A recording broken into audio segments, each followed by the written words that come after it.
Mais um Café com Deus com o pastor Maurício Loureiro, o Ralinda do Senhor, maravilha do Eterno. Você é um abençoado, abençoada do Senhor. Você é príncipe e princesa, joia preciosíssima. Café com Deus, você sabe que é uma porção da palavra de Deus explicada, oração por você e sua família. Amém? Vamos lá. Lá em Marcos, capítulo de número 14, ainda estamos estudando, ainda o versículo de número 27. Antes eu quero te agradecer, você que tem compartilhado, dado um joinha para nós, você que é também aquele que faz um comentário, faz pedido de oração, que se inscreveu no nosso canal. Eu tenho um compromisso de orar por você. Você que ainda não se inscreveu, gente, me ajuda aí, corre lá, clica nas letrinhas azuis, te direciona para o YouTube, lá você clica em inscrever-se, que é automático, ok? E muito nos ajuda, me ajuda aí, gente. Está escrito assim lá em Marcos, capítulo de número 14, versículo de número 27. E disse-lhe Jesus: todos vós esta noite vos escandalizareis em mim, porque está escrito: ferirei o pastor e as ovelhas se dispersarão. Coisa agora está pegando, né? Jesus tinha reunido os discípulos, você lembra disso? Nós falamos no café passado, né? E agora ele vai estar dando um discurso falando que um deles, né? Falamos isso no café passado, havia de traí-lo. Mas ele fala agora algo que desperta a atenção deles, dizendo: eu vou ser ferido, vai ferir o pastor que sou eu, e as ovelhas vão fugir, vão correr. Aí Pedro toma as dores, dizendo: eu nunca, Senhor, nunca farei isso. Eu jamais vou fugir. Então Jesus disse para ele: Pedro, antes que o galo cante 2 vezes essa noite, tu me negarás 3 vezes. Ele diz: jamais, eu sou capaz de morrer por ti, dar minha vida por ti. Mas não foi só Pedro que falou isso, não. Não foi só Simão Pedro, foram todos os apóstolos falaram isso, exceto Judas, que já tinha saído, né, para traí-lo. E já estava lá com os anciãos. Jesus agora havia cantado um hino quando terminou aquela reunião, aquela ceia. Ele sobe agora para o Getsemane, que é o lugar de oração, que ele costumava orar, o lugar da prensa, né, onde extraía 5 azeites, tipo de óleos de lá, né? Eu já fiz um café com Deus falando sobre isso aqui. Mas então Jesus está lá orando, pede os discípulos para vigiar com eles, orar com eles. E ele adianta um pouco mais para falar com o Pai, dizer: Pai, ele vendo tudo aquilo que ele ia passar, o processo, porque Deus não revela o processo, geralmente ele não revela o processo para ninguém. Ele até mostra lá o final que vai acontecer, mas o processo ele não mostra, porque nós não estamos preparados para isso. Mas Jesus, sendo Deus, né, embora esvaziou-se da sua glória e 100% homem, na parte humana ele sentiu demais. A alma dele chegou a dizer para os discípulos que estava amargurada até a morte. Então ele estava angustiado, tanto é que ele chegou a suar lágrimas, ou seja, gotas de sangue, ele chegou a suar. Isso é provado na ciência, que em 1 milhão de pessoas pode acontecer isso, em alto estresse, né? Pode acontecer isso. E o pânico, o pavor pode tomar conta de uma pessoa, né? A ponto de ver situações como Jesus estava vendo, tudo que ele ia passar. As traições, a injustiça do julgamento,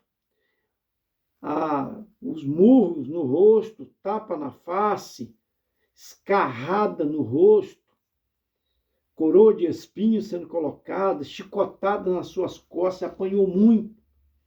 E ele agora ainda carrega um madeiro pesado até o alto do Calvário, está vendo isso tudo. E lá cravaram suas mãos e seus pés. Que coisa terrível é alguém ver antecipadamente tudo aquilo que vai passar. Então ele volta novamente e encontra os discípulos dormindo. Ele sacode eles, acorda, vocês não podem vigiar comigo pelo menos 1 hora. Aí é a necessidade que a gente tem de estar orando 1 hora. Até os pastores aqui da nossa região, aqui de Além Paraíba, nós nos reunimos toda quarta-feira para orar, 1 hora pelo menos, né? Precisamos orar. Porque baseado nisso, Jesus disse, não podeis vigiar comigo nem 1 hora. Olha só a necessidade que o Pai tem de comunhão, de Deus, que Deus tem de comunhão conosco, né?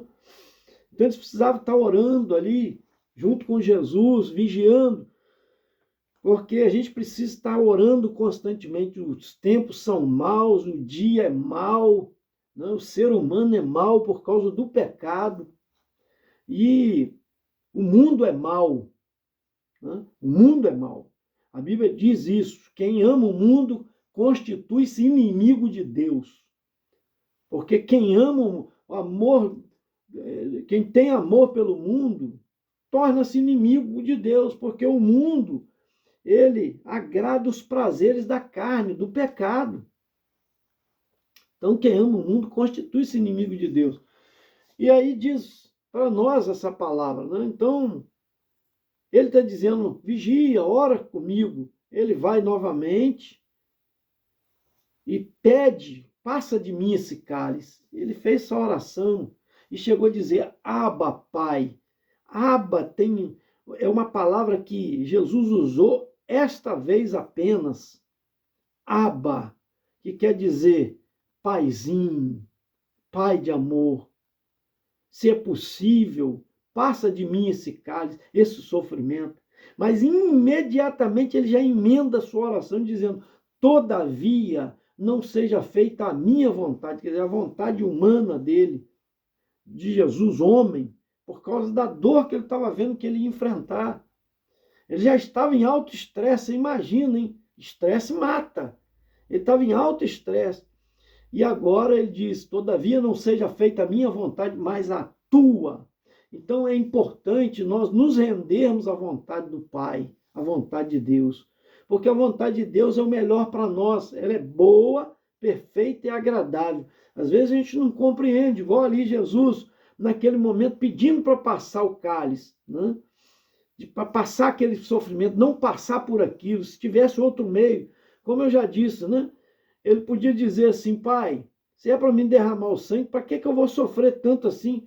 Permita que alguém passe a espada no meu pescoço, pronto. Eu já caio ali, já morto, derramando sangue. Mas a Bíblia diz que o Pai agradou moê-lo. Havia um projeto, um plano de salvação para nós, que o Filho deveria passar. Eu louvo a Deus por isso. O grande amor de Deus por nós. Você não é capaz de imaginar, não chega no entendimento do homem, né? Não consegue compreender a dimensão deste amor, a profundidade, a intensidade deste amor. Então, meu querido, minha querida, vamos amar o Senhor, porque Ele já nos amou primeiro. Amém? Ele mesmo, por isso que Ele diz, chegai-vos a mim, eu chegarei a vós. Ele já deu o primeiro passo, que Ele nos amou primeiro. Vamos amar, vamos entregar a nossa alma, a nossa vida ao Senhor, deixar que Ele dirija os nossos passos. Amém? Tem gente que não compreende. Jesus vai voltar para levar o seu povo.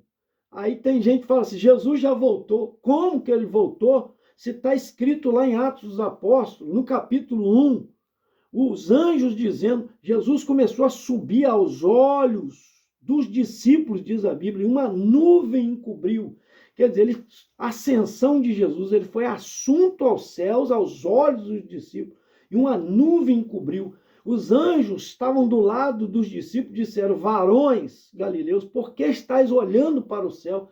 Da mesma maneira que esse Jesus subiu, ele voltará. Ora, está falando da mesma maneira. Nesse julgamento aqui, quando Jesus foi preso e levado para um sinédrio, olha só o que está escrito lá. Eles fizeram várias acusações e eram incoerentes, não batiam as acusações. Então, o sumo sacerdote pergunta a Jesus, para incriminá-lo, pergunta: fala se você é o Filho de Deus. Se você é o Filho de Deus, você confirma que é o Filho de Deus? Ele diz: vereis o Filho de Deus vindo sobre as nuvens. Ora, se Jesus já tivesse vindo, então eles tinham visto Jesus vir. Quando que Jesus veio? Vereis o Filho de Deus vindo sobre as nuvens com poder e glória. Ele fala isso ali nesse capítulo, leia lá. Vereis o Filho de Deus vindo com poder e glória. Isso ainda não aconteceu, porque ele virá sobre as nuvens. E Paulo disse que a trombeta soará, a voz do arcanjo, a voz do arcanjo, a trombeta vai soar. Olha só, então a vinda do Senhor será marcada. O próprio Jesus fala em Mateus 13, e fala também, em Marcos 13, e fala em Mateus 24, que os céus vão se estrondar. Vai haver uma escuridão, uma negridão, igual aconteceu quando Jesus foi crucificado. A Bíblia diz que de meio-dia às 3 da tarde houve trevas sobre a terra. Igual aquelas trevas que ocorreu lá no Egito, quando Moisés levou uma das pragas, que era as trevas, a negridão, que eles, ao pleno meio-dia, não via nada, estava escuro, até para tirar da cama, botar o pé no chão, não via onde estava, não via nada, era um breu. A Bíblia diz que será marcado a vinda do Filho de Deus dessa maneira. Pelo amor de Deus, gente, está escrito na palavra. Vamos consultar. A Bíblia vai dizer que Jesus veio, quando ele veio inaugurar o seu reino, ele veio literalmente. Muitos achavam que que ele não era o Messias, para você ter uma ideia. Não reconheceram que ele era o Messias.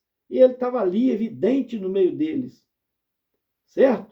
E ele veio humanamente. Assim como ele subiu para o céu, o seu corpo, né? Claro que agora já tinha ressuscitado, corpo glorificado, ele vai voltar. É o que os anjos disseram. Né? E a Bíblia diz isso em Apocalipse, que a ira de Deus vai ser derramada sobre a terra, sobre os filhos da desobediência, sobre aqueles que não aceitaram. E a marca da besta, que vai ser colocada nas pessoas. Hein? Quem não deixará colocar a marca da besta? Vai ser torturado. Haverá dor, pranto. A Bíblia diz que a morte vai ser tirada da terra. As pessoas vão querer tirar a sua vida e não vão conseguir. Tal vai ser o sofrimento, a tortura. Mas Deus vai manter para testemunho 144 mil, está escrito nas Escrituras, para dar testemunho. Esses são judeus imaculados que não tiveram contato com mulheres, reservado para essa finalidade, para dar testemunho, além das 2 testemunhas que Deus vai suscitar, que virá com sinais e prodígios. Isso é literal. A Bíblia diz que eles serão mortos depois de 3 anos e meio. Porque o pacto vai ser quebrado no meio do tempo que foi pactado, ou seja, pactuado. São 7 anos, no meio será quebrado, porque o anticristo vai fazer uma estátua para ser adorada. Aí que os judeus vão atentar, porque os judeus não adoram imagem. E só tem Deus como único Deus. E aí? Quando alguém pedir adoração, eles não vão aceitar. Isso a história prova para nós, os verdadeiros fiéis judeus. Como foi o caso lá na época de Mardoqueu, quando foi o caso lá na época de de Sadraque, Mesaque e Abidnego, que nós não nos curvaremos perante a estátua. Então vai lá, lança na fornalha de fogo. Gente, presta bem atenção, o judeu não se curva. Aí que vai ser, a quebra do pacto vai ser essa.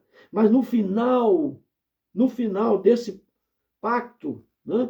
No final desse tempo de 7 anos, aí sim o Senhor virá com todo poder e glória para libertar. A Bíblia diz que ele tocará no Monte Sião, haverá um terremoto. É bíblico, fala sobre a guerra de Gog e Magog, sobre a guerra de Armagedon. Não aconteceu ainda. Me fala onde aconteceu guerra de Gog e Magog, onde aconteceu guerra do Armagedon. Isso é tudo lá em Apocalipse. A ira de Deus, um terço da terra vão ser ceifados, vão ser destruídos de animais. Vai cair coisas no mar. O mar vai entrar inundando uma parte da terra. É um monte de calamidades que vão ocorrer. O próprio Jesus diz que esses dias são abreviados, que se não fosse assim, até os escolhidos poderiam ser ceifados, serem condenados. Graças a Deus que Jesus disse em João, capítulo de número 14, na casa de meu pai há muitas moradas, se não fosse assim, eu teria dito, vou preparar lugar. Ele preparou na cruz do Calvário. Para quando eu for, vos levarei também, para que estejais comigo. Entenda bem. Oh, meu Deus, tem profecia que se cumpre duplamente. Tem gente que não entende isso. São duplo cumprimento. Igual quando eles acusaram aqui nesse capítulo, dizendo, ele disse que derrubaria esse templo em 3 dias, ele ressuscitaria, reconstruiria esse templo. Ele diz ali, de outro modo, ele está falando do corpo dele. E o templo vai ser reconstruído em 3 dias, sim, também, literalmente, que hoje é preparado pelos judeus já. Os judeus existem, os judeus ortodoxos, os judeus da Cabala, já tem dinheiro, já compraram tudo, tem réplica de tudo para reconstruir o templo. E há uma tecnologia que em 3 dias eles conseguem fazer isso. O muro que está lá é só uma questão de conquista de território, eles reconstroem num minuto aquilo. Em 3 dias vai ser reconstruído. Eu creio, tudo está preparado. Então é Jesus reconstruindo o templo dele, que ele ressuscitou o 3º dia, e também é a mesma coisa. A Bíblia diz que nos últimos tempos os meus servos profetizarão, falarão novas línguas. Aconteceu na época de Jesus e acontece hoje. Um avivamento, um grande avivamento ocorreu na rua Azusa, em tudo quanto é lugar desse país. Nessa geração agora aconteceu avivamentos, igrejas que cresceram com avivamento, igual a Assembleia de Deus, que nasceu no fogo. Outras que se renovaram, que tem linhas de renovação, presbiteriana, metodista e outras mais. Poder de Deus, aquilo que lá em Joel se cumpriu em Atos dos Apóstolos, também se cumpre aqui na frente. Oh, meu Deus, são dupla profecia se cumprindo. Tem gente que não compreende, fazer o quê, né? Vou estudar mais um pouquinho, gente. Que Deus te abençoe, que você compreenda isso, receba isso no seu coração. Muito em breve as coisas estão se cumprindo já, muitas já se cumpriram e outras estão se cumprindo. A tecnologia, o avanço tecnológico nunca aconteceu em geração nenhuma isso. A Bíblia diz isso, por multiplicar a ciência, o amor esfriaria. Na época de Jesus não tinha multiplicação de ciência, não. Tudo se cumpriu na geração de Jesus. Não, não se cumpriu, não. Tanto é que o renascimento da nação de Israel, que foi há 70 e poucos anos atrás, não se cumpriu naquela época de Jesus, não. Tá? A reconstrução do templo ainda também não, daquele templo literal, que foi destruído no ano 70. Templo que foi construído por Salomão, depois destruído, reconstruído depois na época de Neemias e Esdras. Que Deus disse, a glória da segunda casa será maior do que a primeira. E muita gente não entendia que glória é essa, se esse templo, o outro era de ouro, de marfim, de tudo de primeira, e esse é até madeira, tem nele, não tem, né? Não tem ostentação, mas a glória que ele estava dizendo era o filho dele que entraria naquele templo. Que Jesus entrou nesse templo, na segunda reconstrução do templo, ele entrou literalmente lá. Essa é a glória, que será maior do que a da primeira. A primeira estava a glória sobre a arca, e essa segunda estava a glória do próprio Cristo encarnado, que esvaziou-se da sua glória, estava ali presente, o Filho de Deus, literalmente. Tem gente que não compreende fazer o quê? Vamos estudar mais, gente. Deus te abençoe, eu quero orar por você. Pai, toma nas tuas mãos essa vida, que a graça do Senhor envolva o coração, abrindo entendimento, dando sabedoria.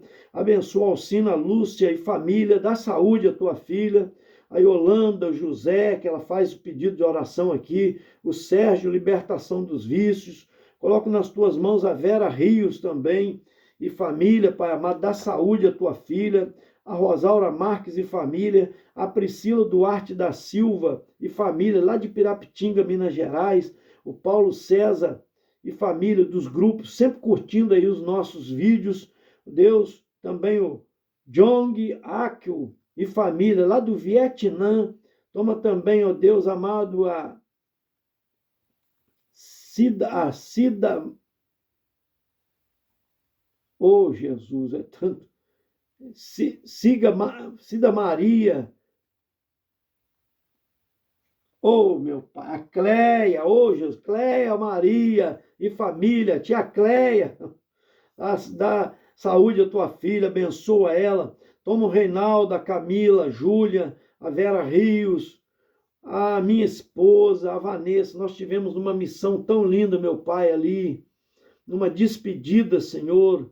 Senhor, ó Deus amado, dos restos ali, mortais, que já o teu Espírito, o Espírito do Pedro já está contigo, mas ali estivemos ali, Senhor, fazendo ali um agradecimento, Senhor, diante do mar, ali, abençoa, Senhor amado, esta família. Toma nas tuas mãos a Andressa, também neta do Nem Barbeiro, dá saúde à tua filha, o Jorge Luiz Rodrigues, a esposa, conforta os seus corações. Toma também a Kelly, Deus amado, esposa do William, lá da Light, faz um milagre na vida dela, em nome de Jesus. E toma todos os caminhoneiros deste Brasil abençoando, Deus amado, que enfrentam esse tapete preto, Pai amado, todos os dias abençoa, guarda, livra, Deus, de todo mal, de acidentes, de sequestros, de assaltos, em nome de Jesus. Abençoa suas famílias também, oro agradecido em nome de Jesus. Esse foi mais um Café com Deus, te aguardo até o próximo, hein, gente? Senta o dedo aí.